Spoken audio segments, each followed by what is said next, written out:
दोस्तों नमस्कार, जय श्री कृष्णा, जय श्री राधे, जय माता दी। दोस्तों आज आपको उपाय बताएंगे नवरात्रि उपाय की श्रृंखला में थर्ड पार्टी नष्ट करने के लिए उपाय। आप रिलेशनशिप में जब भी किसी तीसरे व्यक्ति का इंटरफेयर आपके रिश्ते में आने लगता है तो सबसे बड़ी प्रॉब्लम बनती है उस तीसरे व्यक्ति की वजह से, या आपके पार्टनर का कहीं अफेयर हो जाता है तो उससे भी बड़ी प्रॉब्लम। और विशेष रूप से यहाँ पे थर्ड पार्टी का जो जिक्र कर रहे हैं वो किसी भी प्रकार की हो सकती है, चाहे वो आपके रिलेशनशिप में पेरेंट्स ही कोई थर्ड पार्टी का रोल निभा रहे हैं, आपकी मैरिड लाइफ में आपके पार्टनर का कोई अफेयर हो गया है वो थर्ड पार्टी है, या किसी भी प्रकार की कोई बाधा है। क्योंकि थर्ड पार्टी का जन्म कुंडली में षष्ठम भाव से विचार होता है। षष्ठम भाव यानी छठा भाव, छठे भाव में बाधाओं का विचार होता है, रुकावटों का विचार होता है। खास करके रिलेशनशिप में जब हम लव लाइफ में होते हैं तो वो लव लाइफ प्रेम भाव पंचम भाव होता है, और पंचम से जब हम प्रेम से शादी के लिए बढ़ते हैं तो षष्ठम भाव को पार करना होता है, क्योंकि सप्तम भाव होता है शादी का भाव। इसलिए षष्ठम में हमें तमाम बाधाओं से जूझना पड़ता है, तब जाकर के शादी हो पाती है। इसीलिए अगर आपकी मैरिज आप करना चाहते हैं अपने पार्टनर से तो ये षष्ठम भाव की जो बाधाएं हैं, थर्ड पार्टी है, जो प्रॉब्लम्स हैं, उनको तो खत्म करना ही पड़ेगा। और मैरिड लाइफ में यही थर्ड पार्टी का विचार अष्टम भाव से किया जाता है, क्योंकि आपकी मैरिज तो हो गई है लेकिन वहां पर बाधाएं उपज रही हैं।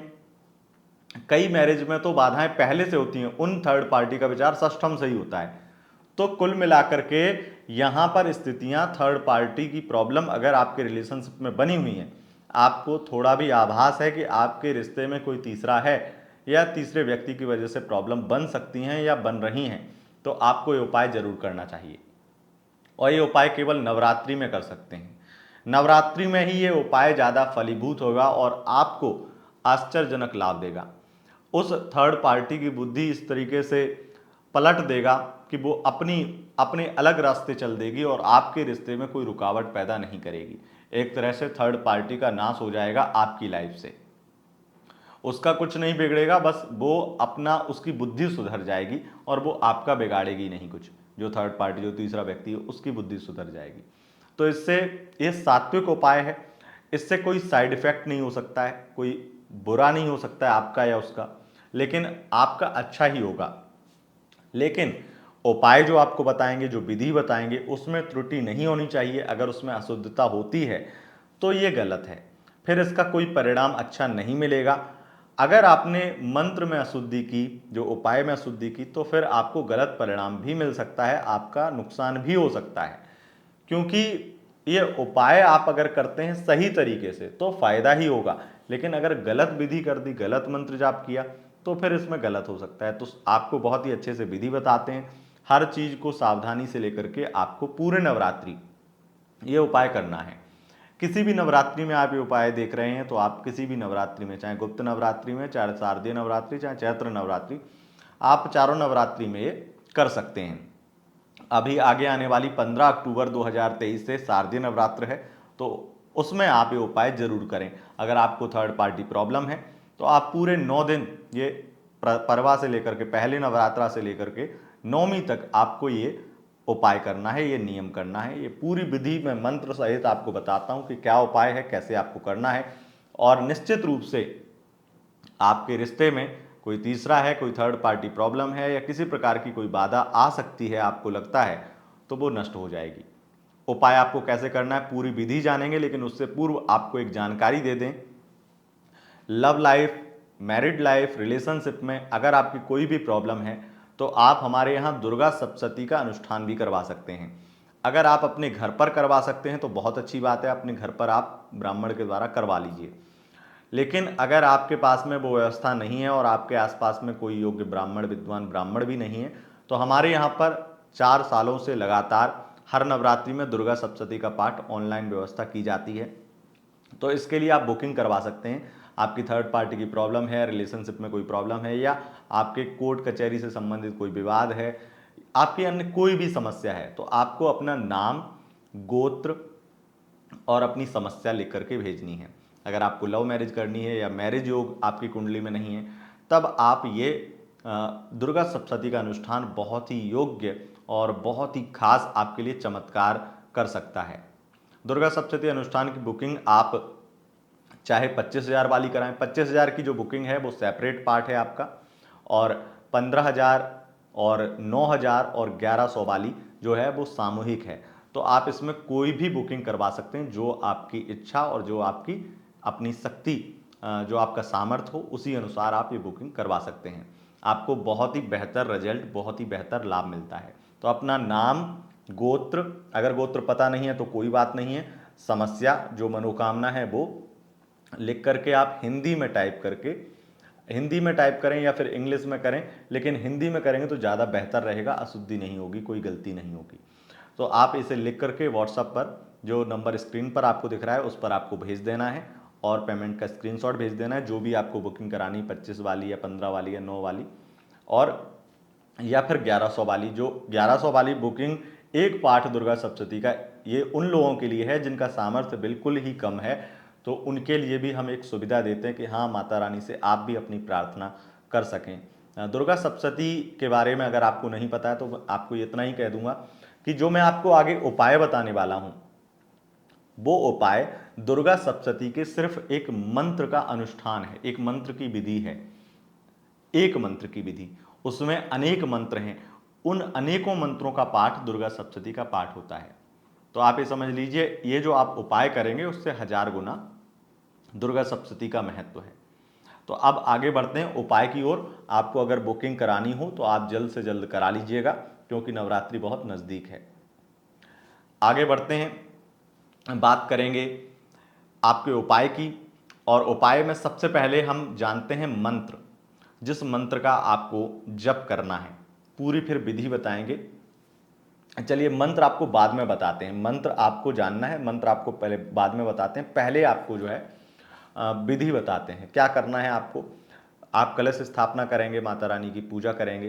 पहले दिन, पहले नवरात्र में आपको आसन लगा करके, जब आप अपनी पूजा कर चुके हों, उसके बाद आसन लगा करके लाल आसन पर या पीले आसन पर बैठ करके रुद्राक्ष या कमलगट्टे की माला से, कमलगट्टा की माला आपके लिए ज़्यादा सही रहेगी, तो कमलगट्टा की माला हो तो ज़्यादा अच्छा है। अगर हल्दी की गांठ की, हल्दी की माला हो तो भी आपके लिए बहुत बेहतर रहेगा। तो आप वो माला गोमुखी में, आपको 21 माला रोजाना, पूरे 9 दिन तक 21 माला रोज आपको जप करना है गोमुखी में। माला जप कैसे करते हैं अगर आपको ये नहीं पता है तो मैं आई बटन पर लिंक दे दूंगा वीडियो का, कि माला जप कैसे की जाती है, वो आप वहाँ पर देख लीजिएगा। तो वहाँ पर आप देख लेंगे तो आप, कोई अशुद्धि नहीं होगी, कोई गलती नहीं होगी, तो माला जप आप कर सकते हैं। फिर उसके बाद में आपको रोजाना 21 माला इस मंत्र का जाप करना है। मंत्र जान लेते हैं और फिर उसमें कुछ विशेष नियम आपको और बताते हैं। तो मंत्र क्या है? मंत्र आपकी स्क्रीन पर दिख रहा है आपको। सृष्टि स्थिति विनाशा नाम शक्ति भूते सनातनी गुणाश्रये गुणमये नारायणी नमोस्तुते। इस मंत्र को याद कर लीजिए अच्छे से। उसके बाद में आप इसे 21 माला रोजाना जप करेंगे पूरे 9 दिन तक, और आपको कुछ हल्दी की गांठें और थोड़ा सा पीली सरसों एक सफ़ेद या लाल कपड़े में बांध करके, आपको माता रानी की जो चौकी लगाई है, जो मंदिर में जहाँ भी आपने पूजा करी है, वहीं पर रख लीजिए, या अपने घर के मंदिर में रख लीजिए।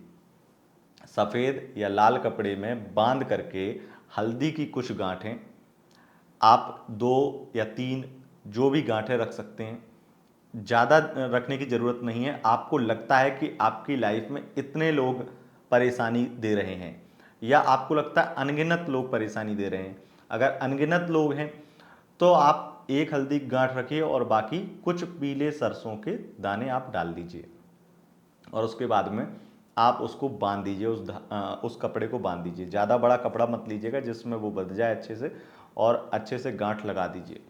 गांठ लगाने के बाद वो पोटली आपको वहीं रख देनी है, पूरे 9 दिन तक रखी रहने देनी है, और 9 दिन का पूरा 21-21 माला जप हो जाए, उसके बाद में आपको एक 10 वर्ष की कन्या को आपको भोजन कराना है, उसको वस्त्र देने हैं और उससे आशीर्वाद लेना है, और कुछ दक्षिणा भी देनी है।